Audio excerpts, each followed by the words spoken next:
लोकसभा चुनाव के 7वें चरण के प्रचार अभियान के आखिरी दिन यानी 30 मई गुरुवार को प्रधानमंत्री नरेंद्र मोदी तमिलनाडु के कन्याकुमारी जाएंगे और विवेकानंद रॉक मेमोरियल में ध्यान करेंगे।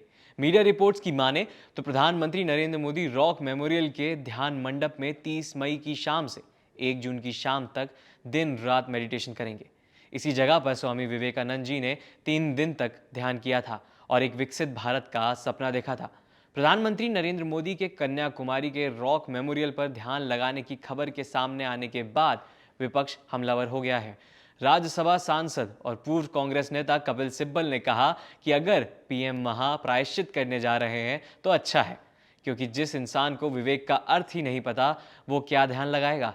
वहीं टीएमसी सुप्रीमो और बंगाल की मुख्यमंत्री ममता बनर्जी ने कहा कि अगर नरेंद्र मोदी के इस ध्यान को टेलीविजन पर दिखाया गया तो उनकी पार्टी इलेक्शन कमीशन में शिकायत दर्ज कराएगी। ममता का कहना है कि ध्यान का टेलीकास्ट करने से आचार संहिता का उल्लंघन होगा। मीडिया रिपोर्ट्स के मुताबिक PM Modi Vivekananda rock memorial पर 48 घंटे ध्यान लगाएंगे। खैर, आइए जानते हैं इस टूरिस्ट स्पॉट से जुड़े 5 फैक्ट्स के बारे में। मैं हूं अक्षत आपके साथ, आप देख रहे हैं ABP live podcast. Fact number 1 में आपको बता देता हूं कि तमिलनाडु के कन्याकुमारी में बंगाल की खाड़ी, अरब सागर और हिंद महासागर का मिलन होता है। यहां पर ही विवेकानंद रॉक मेमोरियल स्थित है। इस मेमोरियल में बने ध्यान मंडप में 6 कमरे हैं। इसका आध्यात्मिक वातावरण शांतिपूर्ण ध्यान के लिए आदर्श है। यह स्मारक लगभग 6 साल में बनकर पूरा हुआ था। इसे बनने के लिए लगभग 650 मजदूरों ने काम किया था। 1970 में मेमोरियल का उद्घाटन किया गया था। आगे बढ़ते हैं फैक्ट नंबर 2 की तरफ।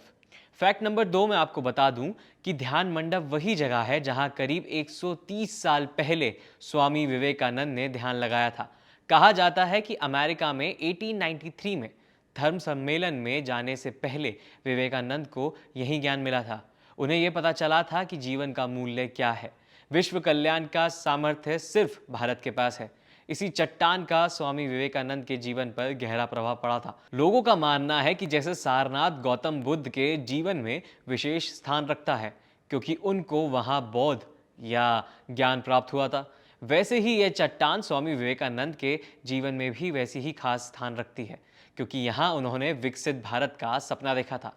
स्वामी विवेकानंद देश भर में घूमे और देश भर में घूमने के बाद यहाँ पर 24 दिसंबर 1892 में पहुंचे थे और 3 दिनों तक यानी 25 से 27 दिसंबर तक इसी चट्टान पर ध्यान किया था। फैक्ट नंबर 3 में आपको बताते हैं कन्याकुमारी को कन्याकुमारी आखिर क्यों कहते हैं। पौराणिक कथाओं के अनुसार भगवान शिव ने असुर वानासुर को वरदान दिया था कि कुंवारी कन्या के अलावा किसी और के हाथों वध नहीं होगा। राजा भरत के 8 पुत्री थी और 1 पुत्र था। उन्होंने अपने साम्राज्य को 9 बराबर हिस्सों में बांटकर अपनी सभी संतानों को दे दिया था। दक्षिण का यह हिस्सा उनकी पुत्री कुमारी को मिला था। कुमारी बहुत बड़ी शिव की भक्त थी और भगवान शिव से विवाह करना चाहती थी। विवाह की तैयारियां शुरू होने लग गईं, लेकिन नारद मुनि चाहते थे कि कुमारी के हाथों वानासुर का वध हो जाए। इस वजह से कुमारी और भगवान शिव का विवाह नहीं हो पाया था। कुमारी को देवी शक्ति का अंश माना जाता है और वानासुर का वध करने के बाद दक्षिण भारत के इस स्थान को कन्याकुमारी कहा जाने लगा।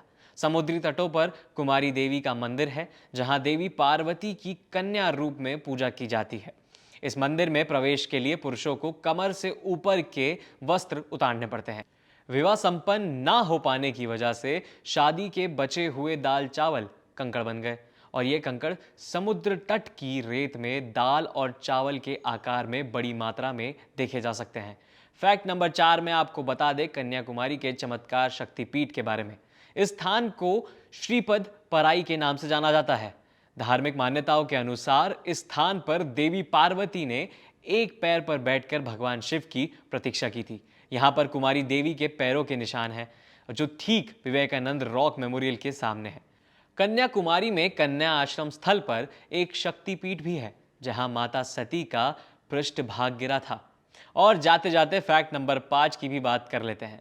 कन्याकुमारी स्वामी विवेकानंद के जीवन में काफी अहम स्थान रखता है। यहाँ उन्होंने भारत माता का विजन देखा था। यहाँ का रॉक स्वामी विवेकानंद की जिंदगी का हिस्सा है। लोगों में सारनाथ को लेकर गहरी आस्था है। गौतम बुद्ध के जीवन में इस स्थान का विशेष महत्व है। देश भर में भ्रमण के बाद वो यहीं पहुंचे थे। यहाँ 3 दिनों तक तपस्या की और विकसित भारत का सपना देखा। अब प्रधानमंत्री नरेंद्र मोदी भी उसी स्थान पर ध्यान करेंगे। तो आज की वीडियो में इतना ही।